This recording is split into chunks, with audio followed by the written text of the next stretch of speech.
Setangkai bunga mawar merah kuletakkan di depan sebuah batu nisan. Tidak hanya menjadi simbol cinta dan kasih sayang, bunga juga diartikan sebagai ungkapan duka cita terhadap orang yang sudah meninggal dunia. Hari yang terasa hampa, seolah hari itu orang-orang sedang merayakan hari duka sedunia. Mereka menadahkan tangan dan memberikan doa untuk sanak saudaranya yang telah tiada. Suara isak mereka mengiringi upacara pemakaman, meratapi sebuah penyesalan yang tidak mungkin bisa merubah keadaan. Tabah dan ikhlas adalah cara berdamai dengan semua musibah yang terjadi. Berpasrah kepada Tuhan dan berharap semesta masih mengakui kita sebagai penghuni yang tak luput dari dosa dan kekurangan. Kepalaku teringat sesuatu. Ada perempuan dengan seorang gadis kecil pernah mengunjungi tidurku. Pandanganku kembali samar dan rembulan seolah sedang ditelan oleh kegelapan. Sesuatu kadang tak terlihat oleh mata, tetapi bisa dirasakan oleh hati.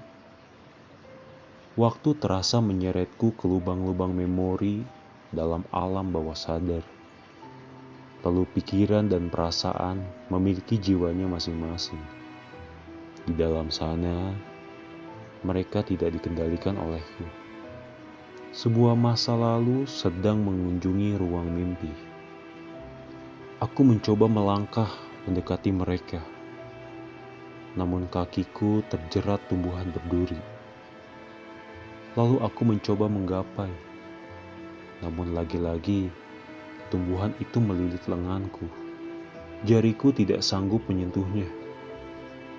Bahkan mulut ini tertutup rapat oleh duri-duri yang menusuk bibirku.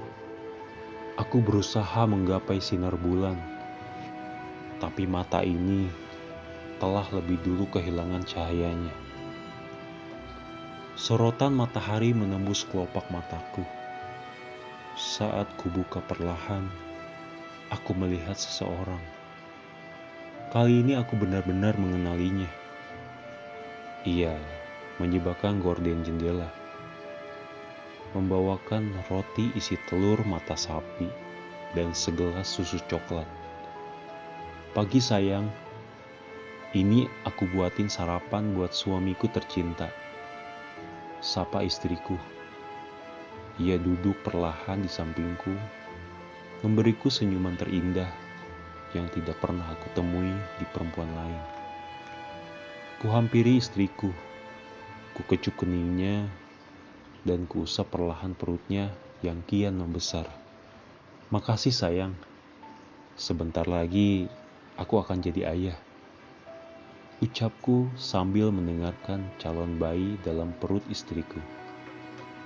Usia kandungan istriku kini sudah menginjak 9 bulan. Untuk itu, setiap hari aku harus berada bersamanya. Sekadar berjaga-jaga. Aku tidak pernah tahu, bisa saja ia melahirkan minggu depan atau bahkan lusa. Hari ini adalah hari yang seharusnya bahagia untuk kami.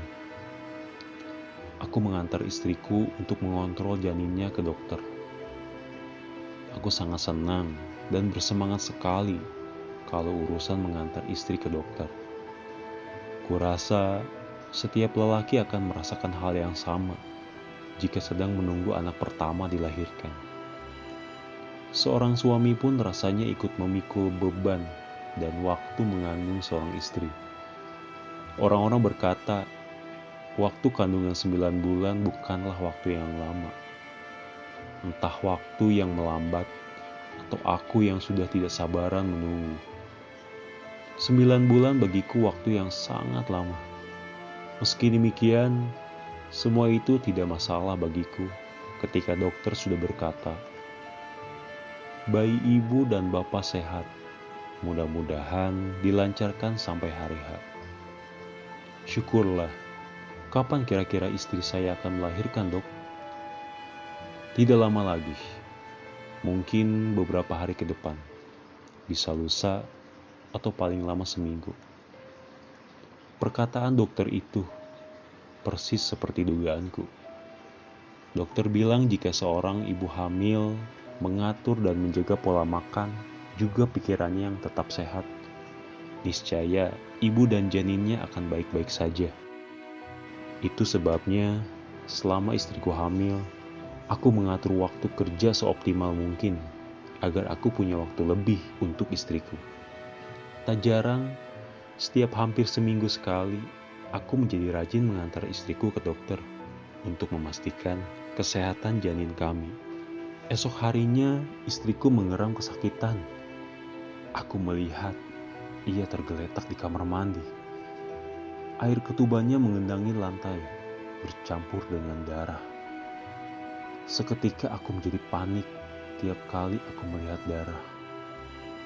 Dengan cepat aku menghidupkan mesin mobil, lalu menggendong istriku dan membawanya ke rumah sakit. Perasaanku menjadi tidak karuan saat melihat istriku terus mengeram kesakitan. Ia seketika menjadi monster yang menakutkan, yang terus melotot dan menjambak rambutku. Dalam perjalanan aku terus berusaha menenangkan istriku.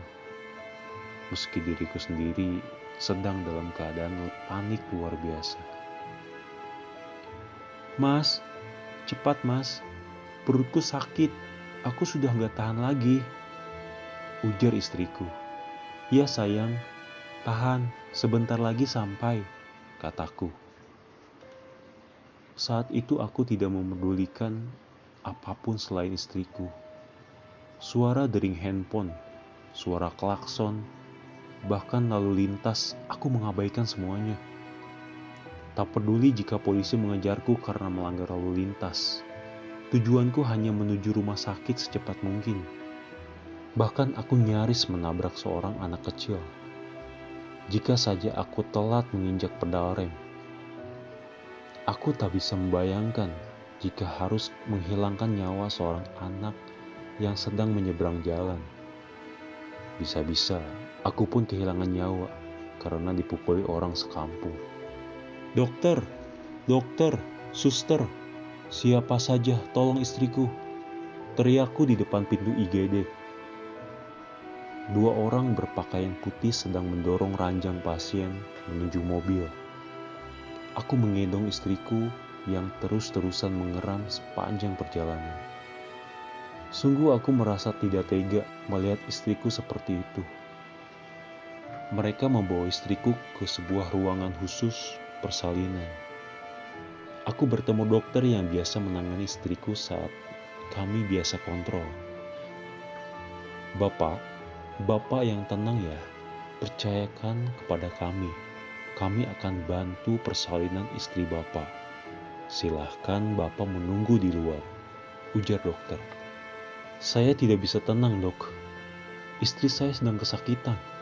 Saya tidak mungkin meninggalkannya, kataku dengan nada yang meninggi. Kami paham, Pak. Kami akan berusaha semampu kami. Tolong percaya kepada saya. Saya akan memastikan mereka akan baik-baik saja. Pintu pun ditutup. Aku tidak diizinkan untuk menemani istriku persalinan. Dokter menyuruhku untuk tenang. Bagaimana bisa aku tenang? Sejak dari perjalanan pun aku terus memikirkan istriku. Sampai-sampai aku mengabaikan semua bahaya yang nyaris menimpa kami. Keringat mulai membasahi tubuhku. Aku terus berjalan mondar-mandir, harap-harap cemas. Yang bisa aku lakukan saat itu hanya berdoa kepada Tuhan agar istri dan bayiku baik-baik saja. Aku menundukkan kepala, duduk di bangku besi seorang diri. Seketika mencium sesuatu. Bau obat menyengat sampai di hidungku. Cahaya lampu koridor rumah sakit sedikit meredup. Udara yang cukup dingin membuat tubuhku bergetar. Sesuatu baru saja terlintas di kepalaku. Akhir-akhir ini, mimpiku terasa menyeramkan. Seperti adanya pertanda buruk yang akan terjadi. Namun semua itu selalu aku sangkal. Karena aku bukan tipe orang yang mudah percaya pada tafsir mimpi atau primbon. Terlalu tahayul. Aku tidak ingin bercerita kepada istriku tentang semua mimpiku. Semua itu hanya akan membuat beban saja baginya. Aku tidak mau istriku nantinya menjadi khawatir padaku lalu stres. Itu akan berisiko pada janinnya. Sekitar lebih dari 35 menit. Akhirnya aku mendengar teriakan bayi. Seketika mataku meneteskan air mata. Rasa bahagia baru saja disampaikan oleh telingaku. Aku bergegas membuka pintu tersebut untuk melihatnya. Orang-orang di dalam ruangan melihatku terkaget karena tiba-tiba masuk tanpa diberi izin. Aku melihat istriku selamat terbaring di ranjang. Ia tersenyum padaku. Seorang suster tanpa menggendong bayi. Ia berbisik kepadaku, "Pak, bayinya perempuan." Suster itu memberikan bayi. Lalu aku menggendongnya. Aku masih menangis karena kelahiran seorang bayi. Saat aku melihatnya, bayi ini menangis. Seketika senyum di bibirku menghilang. "Sayang, kamu tahu aku ini siapa?" Seruku kepada istriku. "Ada apa, Mas?" "Aku Raden Aji Wirajakusuma Diningrat, putra Raden Ageng dari Jawa." Suster dan dokter langsung terkaget melihatku meninggikan nada suaraku di depan istriku. "Iya, kenapa, Mas? Mas itu suami aku." "Yo, aku iki pancen bojo lanangmu, Dek. Banjur iki anake sopo?" "Ya anakmu, Mas. Anak kita. Ada apa sama kamu?" "Bohong. Kamu ngapusi aku, deh." Aku menyerahkan bayi itu, menaruhnya di pangkuan istriku. Aku langsung keluar meninggalkan ruang persalinan. Kepalaku rasanya tidak karuan. Aku tidak bisa berpikir dengan jernih. Sel-sel di dalam otakku rasanya seperti benang kusut. Rasanya aku sedang bermimpi lagi. Aku menyangkal kenyataan di depan mataku. Seketika aku ingin marah. Tapi kepada siapa aku harus melampiaskannya? Istriku beranjak dari ranjang dan keluar dari ruang persalinan, lalu menemuiku. "Mas, aku minta maaf kalau aku membuatmu marah," saut istriku. Ia memegang pundakku. "Lepaskan tanganmu." "Anak siapa itu?" "Mas, aku mengandungnya selama 9 bulan.